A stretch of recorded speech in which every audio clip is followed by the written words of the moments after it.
Shalom saudaraku, hati saya rindu untuk membacakan firman Tuhan yang ada di dalam Pengkhotbah. Matahari terbit, matahari terbenam, lalu terburu-buru menuju tempat ia terbit kembali. Angin bertiup ke selatan, lalu berputar ke utara.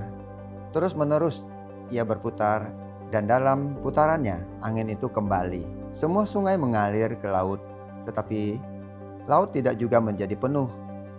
Kemana sungai mengalir, ke situ sungai mengalir selalu. Segala sesuatu menjemukan, sehingga tak terkatakan oleh manusia. Mata tidak kenyang melihat, telinga tidak puas mendengar. Apa yang pernah ada akan ada lagi, dan apa yang pernah dibuat akan dibuat lagi. Tak ada sesuatu yang baru di bawah matahari. Adakah sesuatu yang dapat dikatakan, lihatlah, ini baru? Tetapi ia sudah ada dulu, lama sebelum kita ada. Saudara, Pengkhotbah ini memberikan kita gambaran bahwa kehidupan kita di bawah matahari, di bumi ini, bukanlah sesuatu yang artinya benar-benar baru, sehingga hidup kita itu kalau mencari sesuatu itu akan ada ujung yang membawa kita kepada satu damai, sukacita, perasaan yang benar-benar terpuaskan seperti itu. Nah, di dalam kitab Pengkhotbah ini kita mempunyai pandangan sekarang setelah kita mendengar firman ini, bahwa bukan berarti kita tidak mengerjakan, tidak melakukan apa-apa. Kita melihat, tetapi kita bisa melihat ada satu prinsip yang kita bisa ambil hari ini.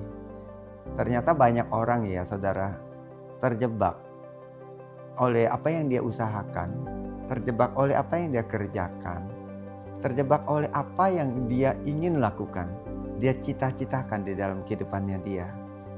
Sehingga hidupnya itu tidak dapat menangkap hati dan maksud dari Tuhan yang menginginkan dia mempunyai satu ketepatan di dalam maksud pencapaian yang sesungguhnya, yaitu maksud penciptaan Tuhan.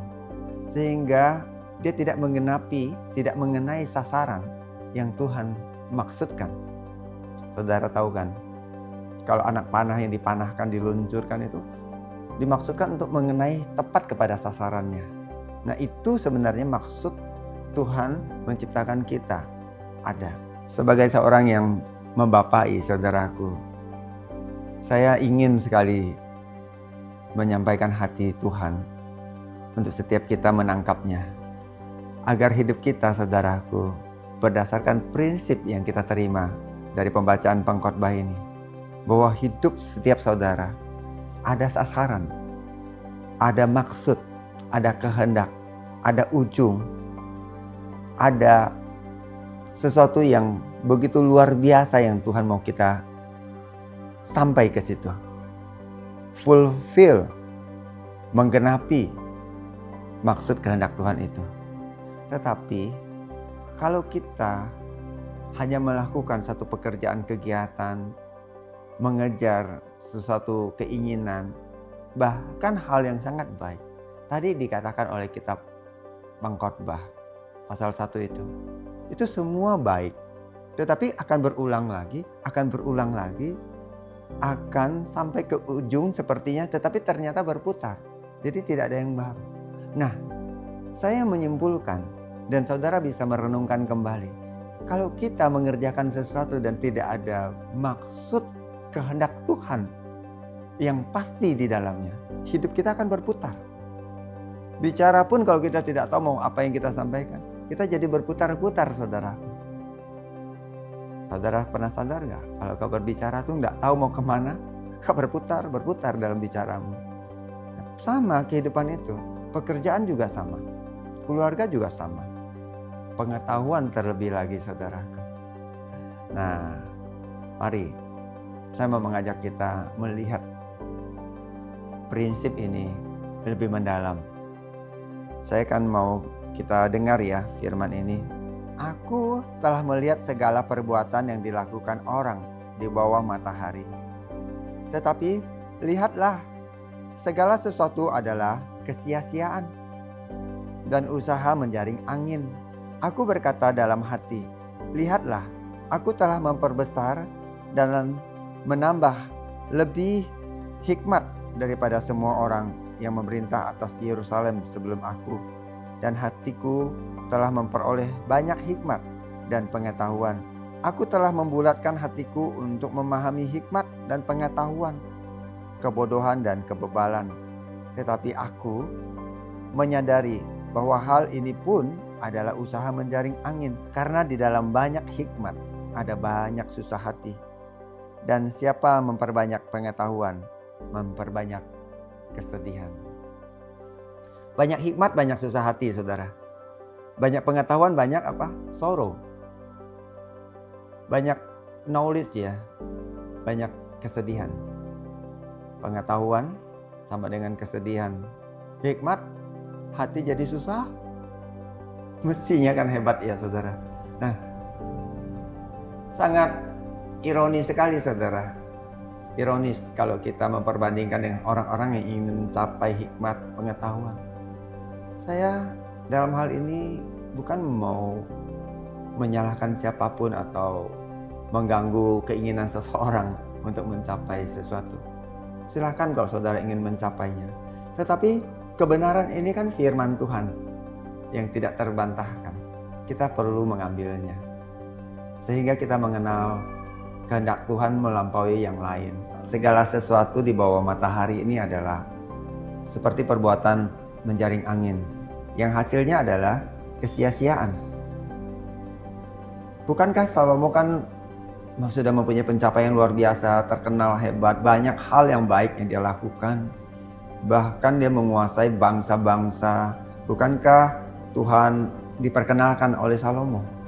Tetapi sangat sayang sekali dia menyimpulkan sepertinya semuanya itu tidak ada apa-apa artinya.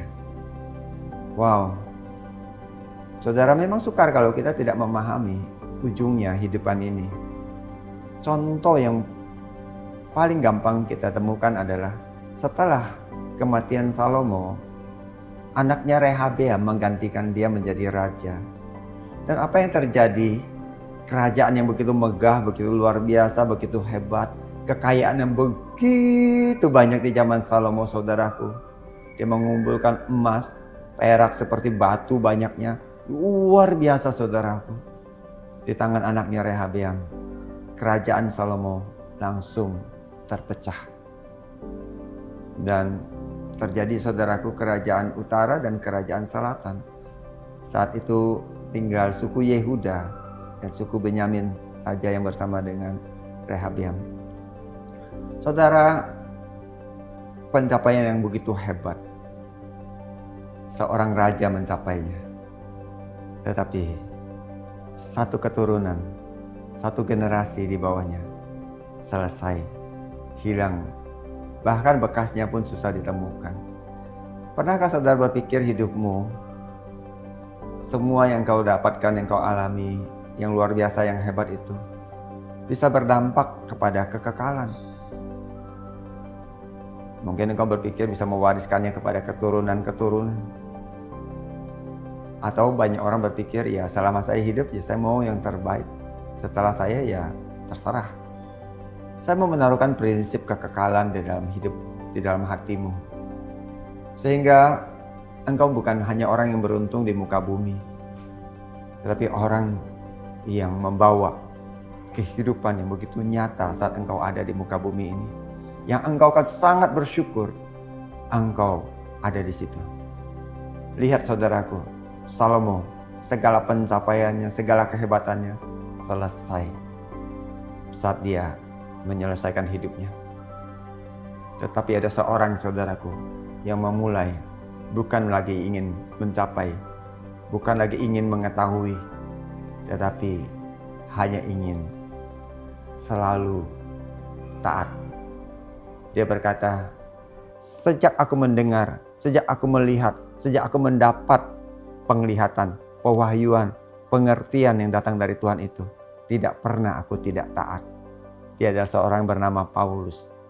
Saat dia masuk kepada satu jemaat di Korintus, dia berkata, "Hai orang Korintus, pertama kali sejak aku tahu ada engkau di sana, aku tidak mau datang dengan pengetahuan apa-apa. Aku tidak ingin mengetahui apa-apa. Yang kuinginkan adalah membawa dan mengenal dan mengetahui Kristus yang tersalib itu, dan membawanya, memperkenalkannya kepadamu." Di dalam 2 Timotius pasal yang keempat, saudara akan menemukan bagaimana Paulus berkata, "Aku telah mengakhiri pertandingan yang baik, telah mencapai garis akhir, dan aku telah memelihara iman." Saudara, ini dahsyat sekali. Saya rindu sebagai seorang bapak untuk menyampaikan ini kepada setiap saudara. Orang yang membapai, yang meneruskan hati Bapa kepada bangsa-bangsa. Hati Bapa adalah engkau dapat menggenapi, fulfill, menepati maksud kehendak Allah. Seperti anak panah yang mengenai sasarannya tepat menancap. Itu maksud Tuhan dalam kehidupanmu, saudaraku. Memelihara iman sampai kepada garis akhir, masuk garis finish itu, saudaraku. Bukan sebagai orang yang nomor 1, tetapi sebagai seorang yang mengakhiri setiap pertandingan ini dengan benar. Itu luar biasa, saudaraku. Saudaraku, banyak hal yang engkau mau lakukan. Boleh tidak? Fokuslah kepada pengenalan akan Allah. Salomo, dia mendapatkan hikmat pengertian. Nah, banyak orang ingin seperti Salomo, tetapi tidak banyak orang ingin seperti Paulus yang begitu jelas arah hidupnya. Dia hanya mau mengenal. Yang ku kehendaki adalah mengenal Dia. Yang ku kehendaki adalah ingin mengenal Yesus. Pengenalan itu yang sehari-hari Paulus ambil. Pengenalan itu juga yang aku taruhkan dalam hidupanku. Dan pengenalan inilah yang sanggup membawa kita menggenapi maksud Tuhan, menyelesaikan pertandingan ini dengan benar, mencapai garis akhir, masuk ke garis finish, saudaraku, dan memelihara iman yang membawa kita hidup di dalam kekekalan dengan berkata, "Terima kasih Tuhan, Engkau telah menyertai hidupku dan aku memilih yang benar." Saya berdoa ini terjadi dan ini ada dalam hidup setiap anak-anakku, setiap saudara yang percaya dan mendengarkan. Amin.